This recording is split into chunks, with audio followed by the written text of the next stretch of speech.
Hey everybody, Papa Wiggs here with Wiggs. We're gonna go over our Week 6 start sits here. So I'll kick it off. My first start is Tony Pollard. I know some people might think that that might be an obvious one, but I don't think either one of the running backs for Titans have been obvious. But they are going up against the Colts. The Colts have one of the worst rushing defenses in the league.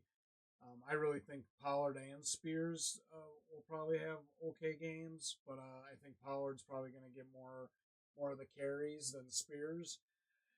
So I think combined he could definitely hit 100 yards between rushing and receiving, with a potential touchdown in there, going against the Colts. My next guy here is DeAndre Swift for the Bears. I was torn between choosing him and Udunzi because I like them both in this game. They play the Jaguars over in London tomorrow morning. The Jaguars defense hasn't been playing that great. I just feel like this is another game where Swift's gonna potentially go off. I think he's definitely going to have over 100 yards combined between rushing and receiving. I wouldn't surprise me if he has one, maybe two touchdowns in this game. That's just my opinion. I think this is going to be a good game for him. My next start is Terry McLaurin from the Commanders. I know, again, this, some people might think that this is obvious, but, you know, it hasn't really been, that obvious this year. The Commanders are playing the Ravens at Baltimore. I like this matchup just for the fact that I think Jaden Daniels and McLaurin really have a good chemistry right now. I think the Ravens' pass defense isn't that great. I think that they can exploit that. I think he's going to have around 8 receptions for, I think he'll be right around that 100-yard mark, potentially one touchdown. My next guy here is T. Higgins. I think Higgins is starting to get into the groove of things with the Bengals. They're going up against the Giants in New York. I think the fact that Chase is out there is helping him as well. I think the Bengals are going to be playing from behind in this game. That's just my hunch. I've got the Giant. I picked the Giants as winning this game. So I feel like Burrow and those guys are, are going to be, throwing the ball, quite a bit. I could be wrong. I think it'll be a close game either way. So, but again, I think Higgins could have, 6 to 8 receptions for, 80 to 90 yards and potentially a touchdown. And then the last guy I got on here is Tucker Kraft for the Packers. The Packers are going up against the Cardinals.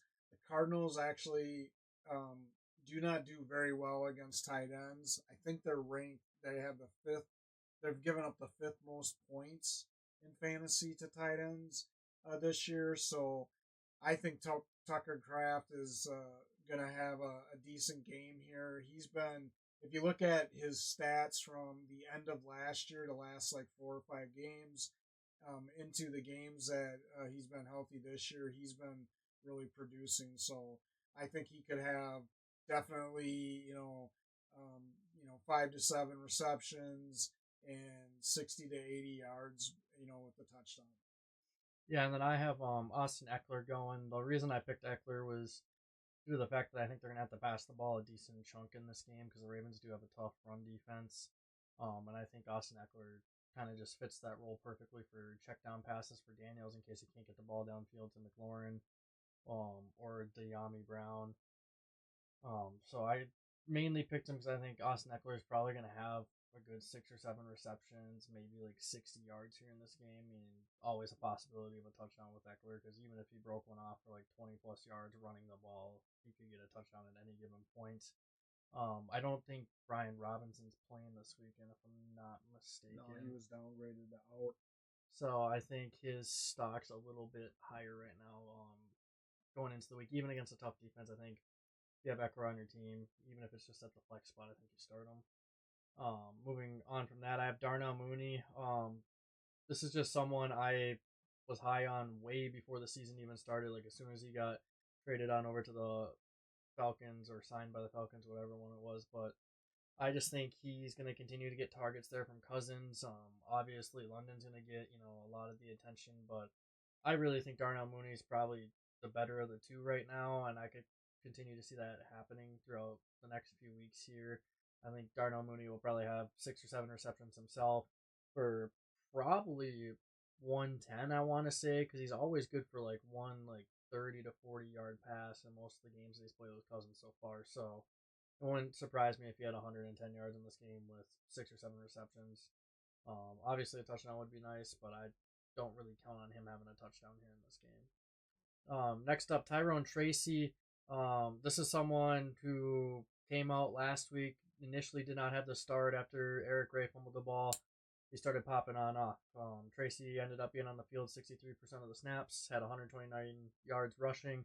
Wasn't really involved in the passing game much, but neither was Eric Gray. He only had 2 receptions on 3 targets, I think, himself. So I think Tracy will find himself in a good spot here in this game because I think they'll continue to run behind him, and it wouldn't surprise me if he's actually utilized in the passing game this week. I actually have a feeling he's going to have 5 or 6 receptions for probably 40 yards, and I think he's going to rush for probably 70 to 80 yards, maybe more, because he's got the ability to just pop off for a big run.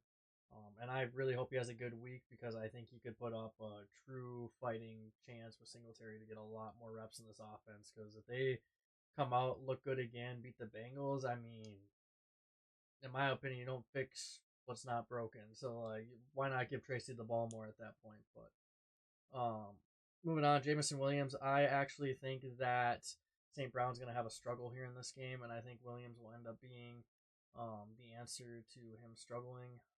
He's shown already in this season that he can come out and have big games, and I think he's going to have a big game here against this Dallas defense. And then lastly, this might be a hot take right now just because he's coming off injury. Jaylen Warren. I have this stupid feeling this dude is going to have like 6 or 7 receptions, and he's just going to pop one off for a long run and have 80 yards receiving. I think Najee Harris is going to struggle a lot in this game. I think Warren's going to have to be in there to change the pace up and give Fields a check down option. And I see him having a touchdown in this game here because they play who they play here. They play the Raiders. Yeah, so I definitely see him having a pretty solid game here. Well, on to the sits. Unlike Wiggs, Eckler was tough for me on this one because, I agree with Wiggs that he could potentially, get some passes in this game. The Ravens are one of the better defenses against the run this year.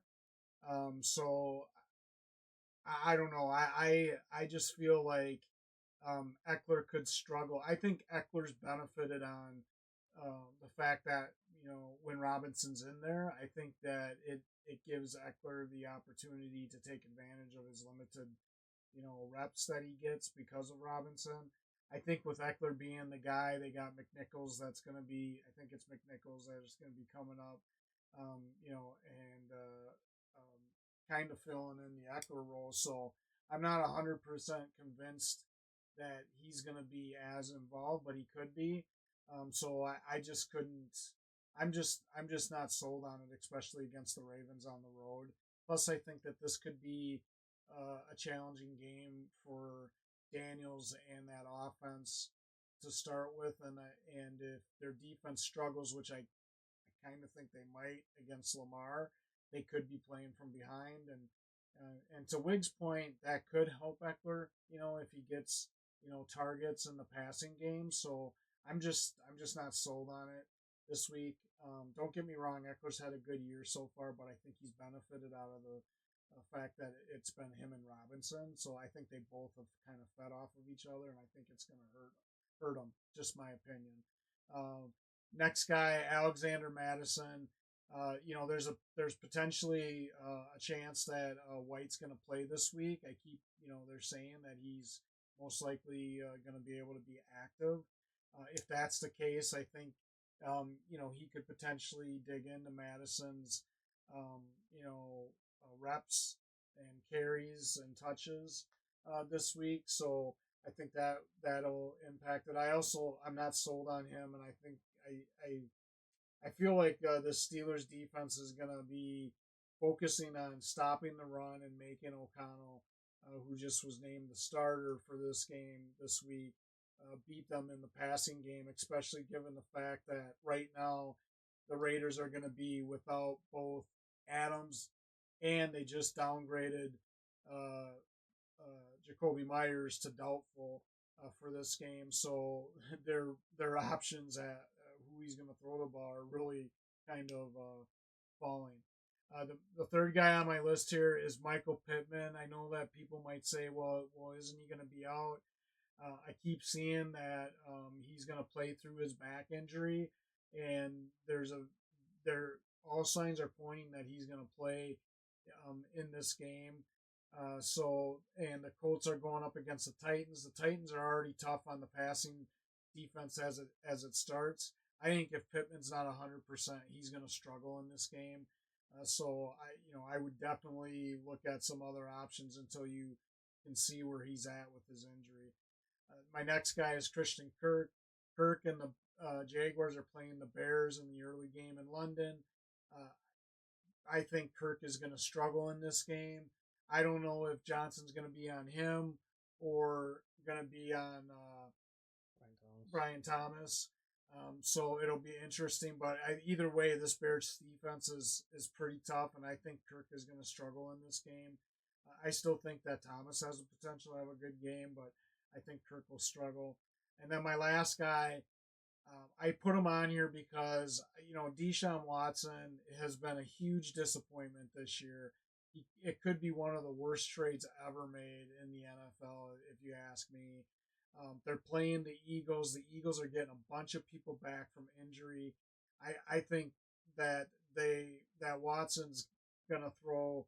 He could throw for 2 or 3 interceptions in this game, and I think he is gonna struggle. I also think that the fact that Chubb is coming back this week, which they said he's going to be playing, I kind of feel like the Browns are going to go back to the ground game and try to pound it with Chubb and Ford and try to reduce the amount of passing in this game because Watson hasn't looked good. I think Chubb's actually coming back next week against the Bengals, from what I was reading. Oh, was it next week? Yeah, I heard I he think was it supposed. is. I think I just read something where they're saying week 6. Oh, maybe. I just read it like a few hours ago that was going to be against the Bengals next week, but could be wrong. I don't know. But we'll move on into mine. Rashid Shaheed of the Saints is someone I chose as a bench player this week. He's actually been pretty consistent this year in getting the ball from Derek Carr. Well, this week he doesn't have Derek Carr. He's going to be playing with Rattler. Nothing against Rattler at all.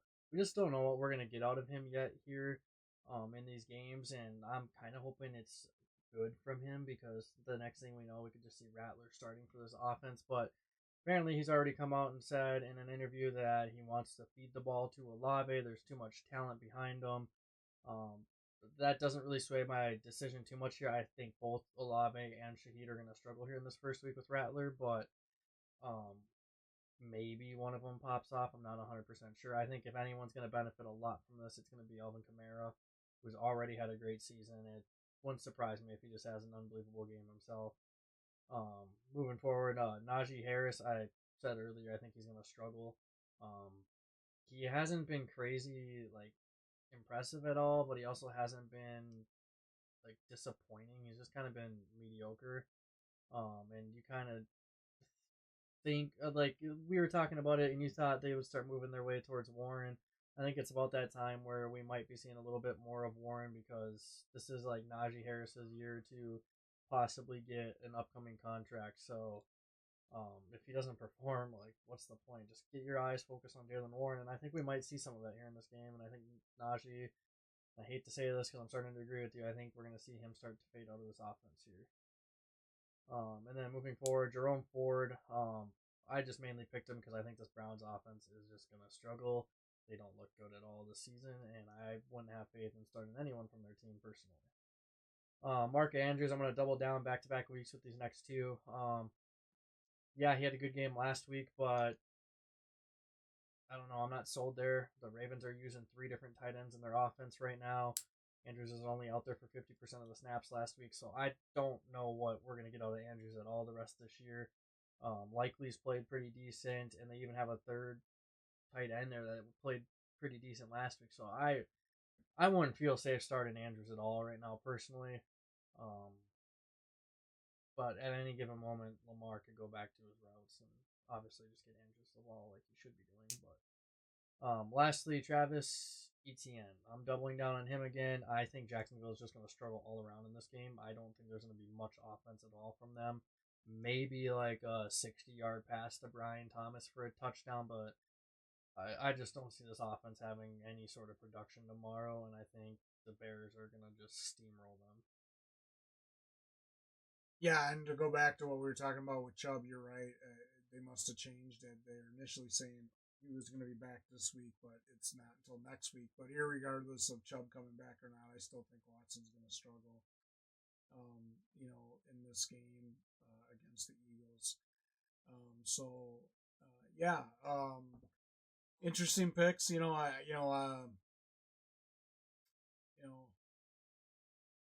definitely we definitely had a lot of differences this time.